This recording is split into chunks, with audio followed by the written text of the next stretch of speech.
Hello everybody. I recently had a disaster in my craft room. I broke one of my most expensive crafting tools, and it's less than a year old. Take a look.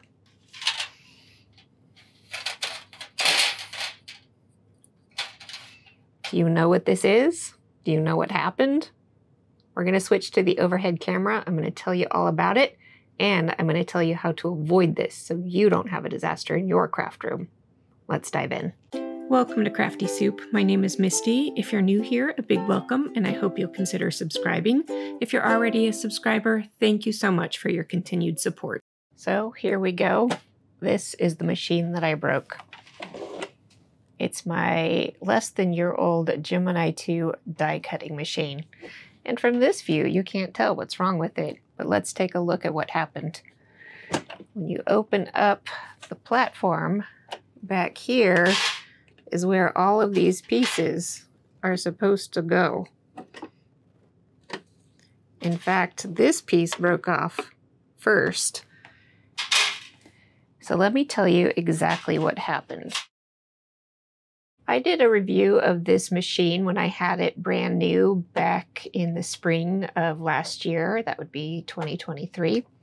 I had never had an electronic die cutting machine before, and I was upgrading from a manual machine to try and save my wrist some troubles that I've been having. And as I did that review, I noticed that my plate started warping. Now it's not showing up terribly well on the camera, but you can see a slight bow to the plate. And I know this has been a complaint that other people have had with their machines and die cutting machines in general, that the plates bow and warp and become a problem. Well, what happened with this machine is when this bow was going into the machine, it caught on the lip of this guide rail, and I'm not even sure how it fits into the machine at this point, but somehow it caught on this lip and started to push it upward. In the beginning, it had just kind of bowed this piece, and this little kind of guide flap is supposed to help guide things as it comes out the machine. This went flying across my craft room. No problem, the machine was still usable. I just had to be a little more careful. Only in experimenting with sandwiches, I'm trying to get the pressure to prevent this from bowing so that that wouldn't happen again. I made the problem worse. I was trying to use a sandwich that had fewer layers to it than what is recommended in the machine. I was also using different cutting plates to try and avoid this particular cutting plate, which has a high tendency to warp. And when I started running this through my machine, this metal piece, which is a metal shim, caught under that lip once again and then just cracked it. And I've got a still photo for you of what that cracked looked like.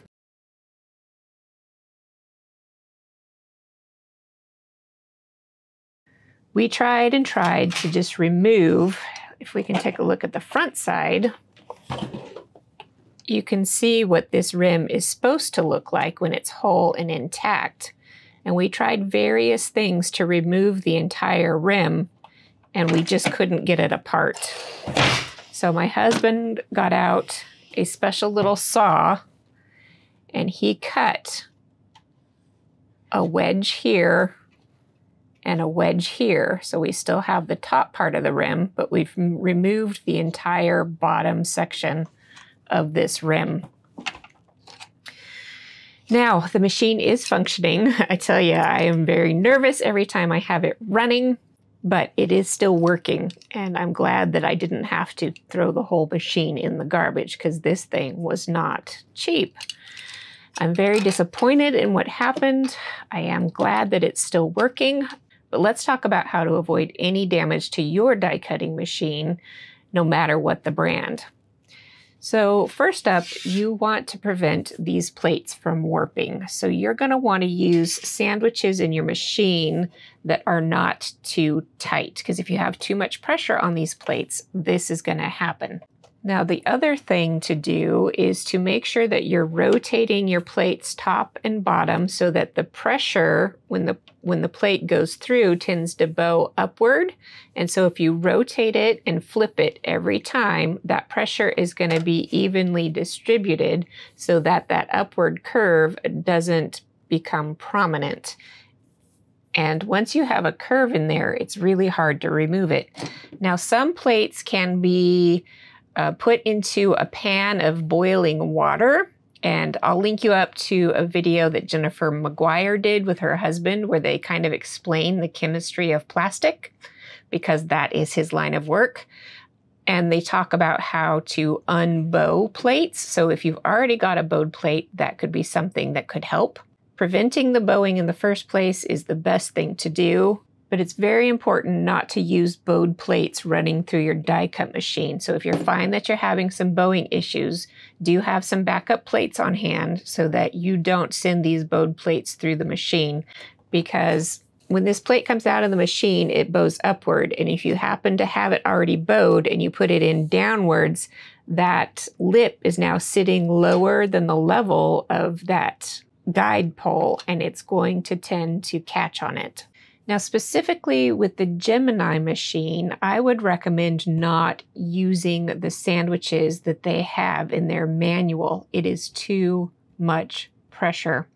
So what I would recommend is removing one of the layers and adding some cardstock shims until you have the thickness that is enough pressure to get good cuts without being so much pressure that you're going to end up bowing your plates.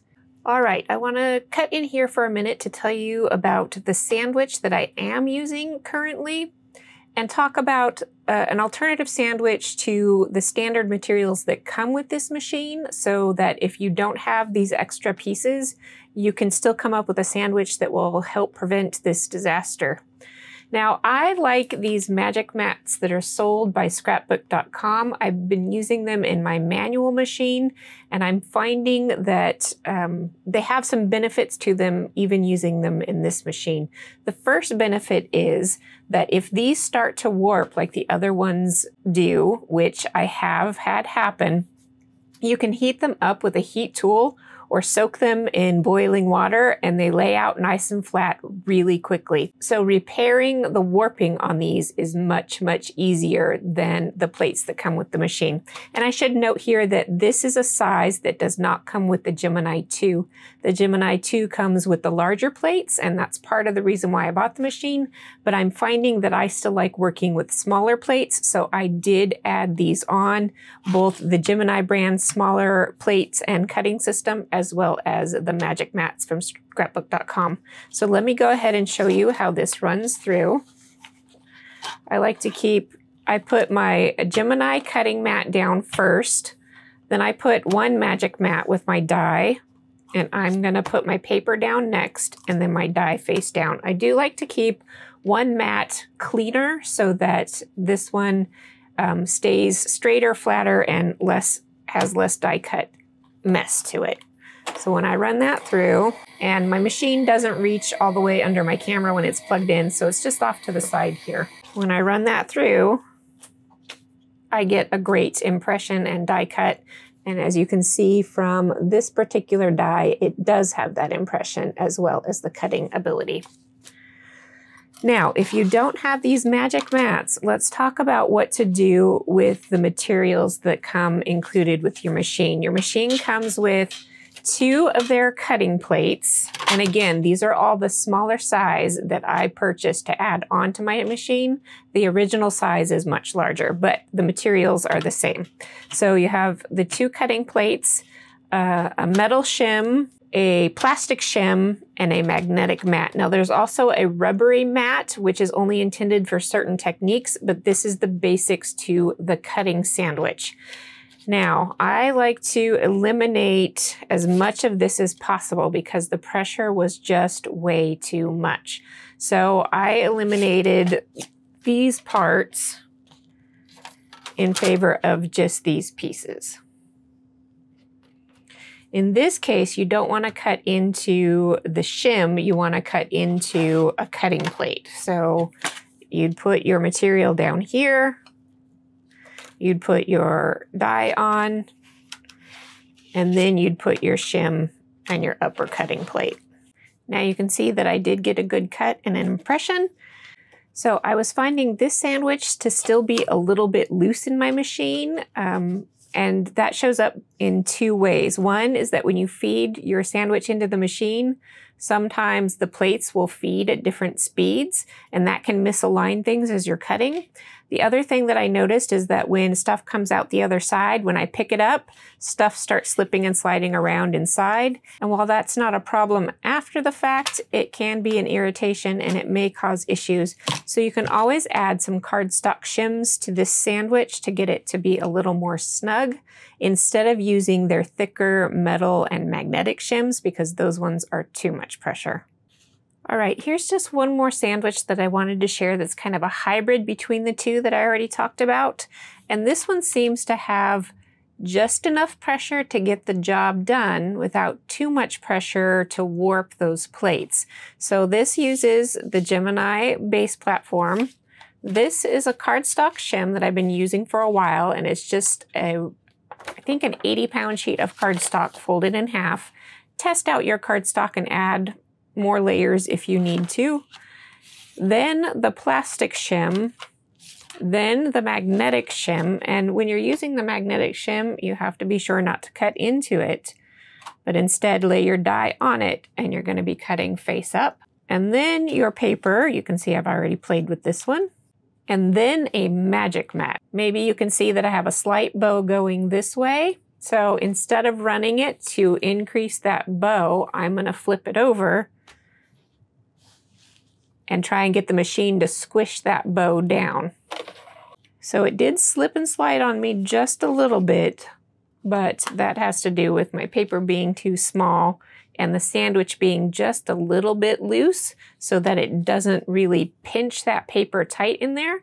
So if you're finding that to be a problem, you can either use some tape or add one more shim of cardstock to that so that you don't get this slippage. But this is the sandwich that I think I'm going to try using going forward. What I don't like about this one is that there's so many moving parts, and it can be irritating to make sure these are all stacked up and ready to go. But that's part of the advantage of using these smaller mats, that I'm finding that if they're slightly misaligned, they're not going to cause a problem going through the machine. When I was using the bigger mats, if anything was slightly off, I find that the edges are getting caught in the machine and kind of chewing up the edges. So I've been finding that these smaller mats are working better. All right, let's head back to where I was in the previous footage. I hope that sharing my experience with this machine will help you learn how to take care of your plates a little bit better, learn how to avoid breaking your machine, and know that you're not alone if something disastrous does happen. And if you've had a similar disaster like me, know that you can take a small, other side, a small, I'd say hacksaw style saw, and cut through that plastic so that you can remove any damaged pieces and get your machine back up and running. At any rate, that's what I wanted to share with you today. I hope you found something helpful about this video. If you have any comments or questions, drop me a note below. I will do my best to answer them. Of course, I am not an expert at machinery. I'm just sharing my experience. All right, I'll be back real soon for actual crafty videos for you. And until then, I hope you have an artful and non-disastrous day.